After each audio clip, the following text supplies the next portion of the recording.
कौन कमबख्त है जो बर्दाश्त करने के लिए पीता है।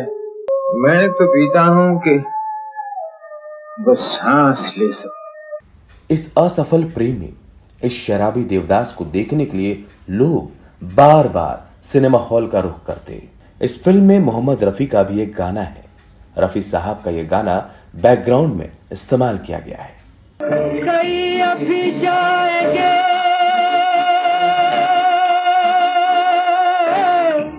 फिल्म जुगनू ने दिलीप कुमार और मोहम्मद रफी दोनों के करियर को रोशन कर दिया। दोनों की पहली हिट फिल्म जुगनू ही थी। यहाँ बदला वफा का बेवफाई के सिवा। सबसे पहले गए गायक मोहम्मद रफी 31 जुलाई 1980 को। तुम मुझे यूं भुला न पाओगे। फिर साथ छूटा राज कपूर से 2 जून 1988 को।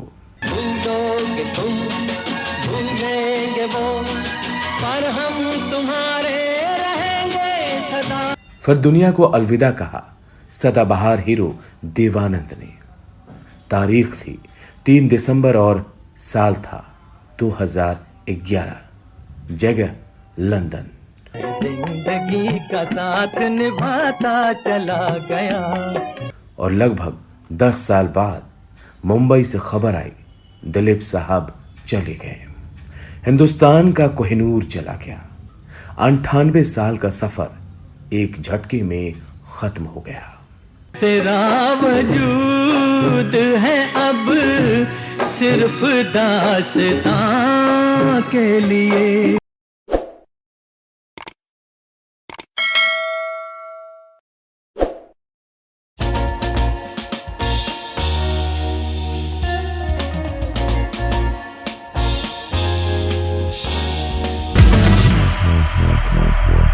नमस्कार, ब्लैक एंड व्हाइट में आपका स्वागत है। दोस्तों, आज के इस एपिसोड में हम याद करेंगे अभिनेता स्वर्गीय दिलीप कुमार की और उस दौर के 2 और लेजेंड्स एक्टर्स राज कपूर की और देवानंद की। हम याद करेंगे महान गायक मोहम्मद रफ़ी को। मोहम्मद रफ़ी को इसलिए क्योंकि उन्होंने ना सिर्फ इन तीनों अभिनेताओं के लिए खूबसूरत गाने गाए, बल्कि अपनी गायकी से इनकी फिल्मों को दशकों तक रोशन किया। इस एपिसोड में हम आपको बताएंगे कि कैसे दिलीप कुमार के जाने के साथ ही उस दौर के 3 अभिनेताओं की आखिरी कड़ी टूट गई। दिल जवां और रुत हंसी, चल यूं ही चल दे कहीं, अभी ना जाओ छोड़ कर के दिल अभी भरा नहीं। राज दिल के तो निगाहों से अदा होते हैं, मिलने वाले कहीं। दोस्तों, इस दुनिया में सबसे पहले दिलीप कुमार आए थे साल 1922 में। इसके अगले साल 1923 में आए थे देवानंद और 1924 में जन्म हुआ था राज कपूर का। राज कपूर के जन्म के कुछ महीनों बाद दिसंबर 1924 में आए थे मोहम्मद रफ़ी। दिलीप साहब जब फिल्म इंडस्ट्री में आए थे तब हिंदी सिनेमा मनोरंजन के एक पॉपुलर मीडियम के रूप में लोगों के बीच अपनी पैठ बना चुका था। फिल्मों के पात्रों को आवाज मिले तब 1 दशक से ज्यादा का वक्त बीत चुका था। सिनेमा हॉल के घुप अंधेरे में पर्दे पर बोली बतियाती, गाने गाती काली और सफेद परछाइयों से लोगों का परिचय अच्छी तरह हो चुका था।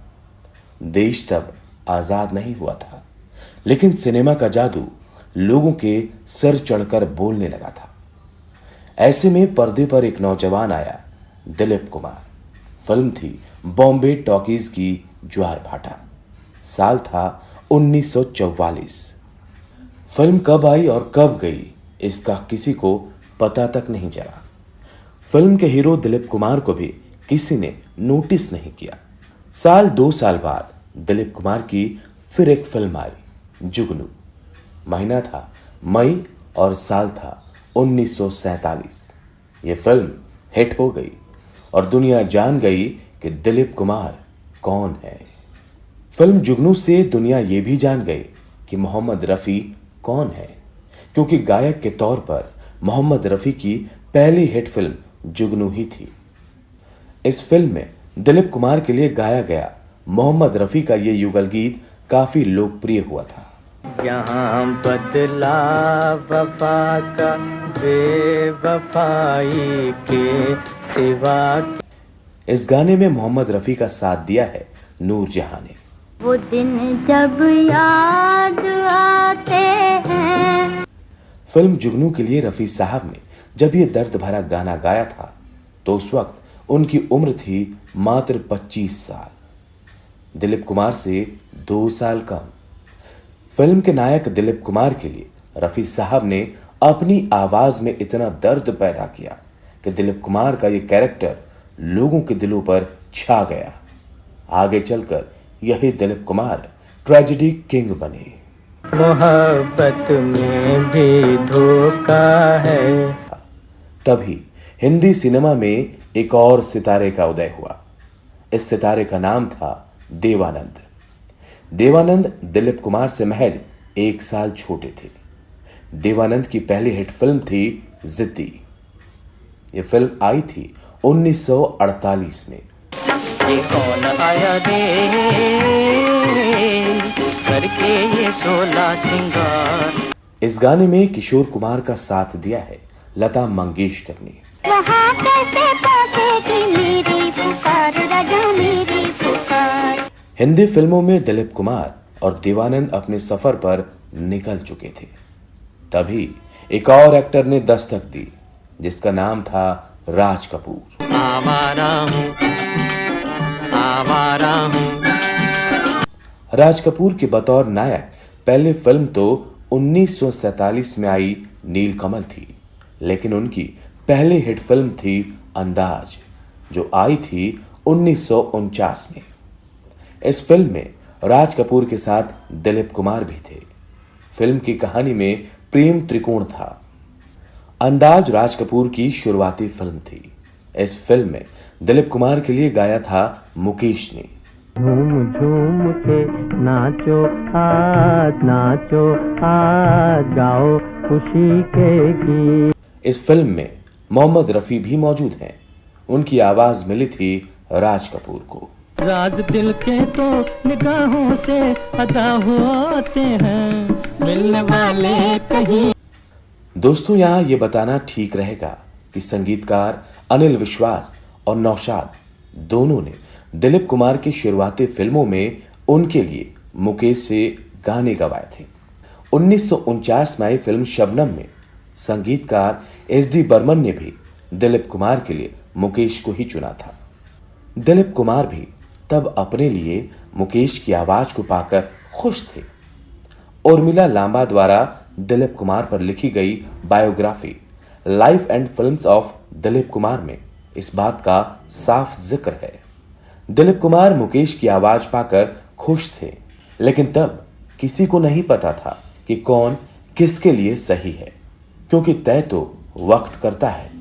और फिल्म शबनम के थोड़े समय बाद ही वक्त ने तय कर दिया कि राज कपूर के लिए मुकेश का गाना ही अच्छा रहेगा।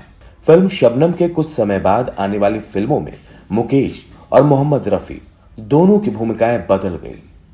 दिलीप कुमार के लिए तलत महमूद और मोहम्मद रफी गाने लगे तो राज कपूर के लिए मुकेश। जख्मों से भरा सीना है मेरा, हंसती है मगर ये मस्त नजर। 50 के दशक में दिलीप कुमार, देवानंद और राज कपूर धूम मचा रहे थे। लोग इनकी फिल्मों के दीवाने थे। दिलीप कुमार ने 1955 में एक फिल्म की थी जिसका नाम था देवदास। 2 बीघा जमीन वाले फिल्मकार बिमल राय की फिल्म थी देवदास। महान उपन्यासकार शरद चंद्र का पात्र देवदास प्यार में फेल शराबी। चूंकि 1951 में आई फिल्म दीदार के बाद दिलीप कुमार की छवि ट्रेजेडी किंग की बन चुकी थी, इसलिए देवदास के लिए दिलीप कुमार को ही चुना गया। पार्वती यानी पारू के लिए मीना कुमारी का नाम तय हुआ और चंद्रमुखी के लिए नरगिस का। नरगिस मीना कुमारी वाला रोल चाहती थी, इसलिए उन्होंने चंद्रमुखी के लिए मना कर दिया। फिर बात की गई बीना रॉय से, लेकिन उन्हें भी पारू का ही रोल चाहिए था। फिर बात हुई सुरैया से, लेकिन उन्होंने भी चंद्रमुखी का रोल करने से मना कर दिया। पारू के लिए मीना कुमारी का नाम तय हो गया था, लेकिन मीना कुमार के पति कमाल अमरोही ने इतनी शर्तें रख दी कि बिमल रॉय को मीना कुमारी को ना कहना पड़ा। जानकारों का कहना है कि मीना कुमारी इस रोल के लिए बहुत उत्सुक थी, लेकिन उनकी नई नई शादी हुई थी, इसलिए वो कोई खतरा मोल नहीं लेना चाहती थी। इसके बाद तब पारू का रोल ऑफर किया गया बांग्ला सिनेमा की उभरती अभिनेत्री सुचित्रा सेन को, जबकि चंद्रमुखी के रोल के लिए खुद प्रस्ताव लेकर आई वैजंती माला। वैजंती माला तब हिंदी फिल्मों में बस आई ही थी, लेकिन नृत्य में निपुण होने की वजह से उन्हें चंद्रमुखी का रोल दे दिया गया।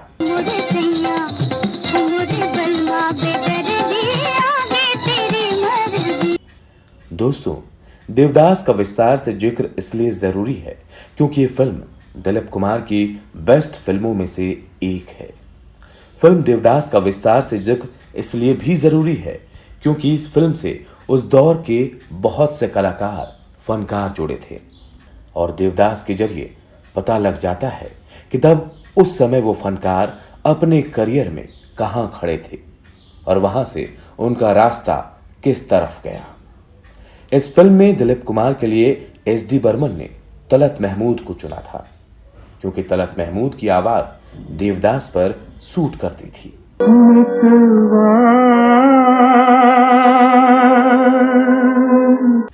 इस फिल्म में लता मंगेशकर की भी आवाज है। लता मंगेशकर उम्र में दिलीप कुमार से छोटी थी, लेकिन दिलीप कुमार के फिल्मों में आने से पहले ही वो फिल्मों में गाना शुरू कर चुकी थी। दोस्तों, दिलीप कुमार ने देवदास को पर्दे पर ऐसा उतारा कि दुनिया उनकी दीवानी हो गई। ऐसे भी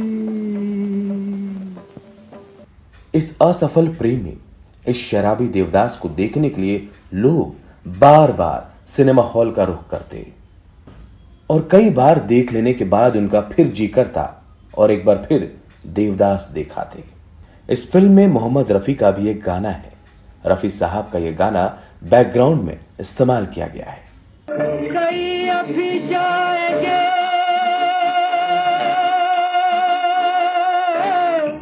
इस गाने में चंद्रमुखी और पारो दोनों दिखते हैं।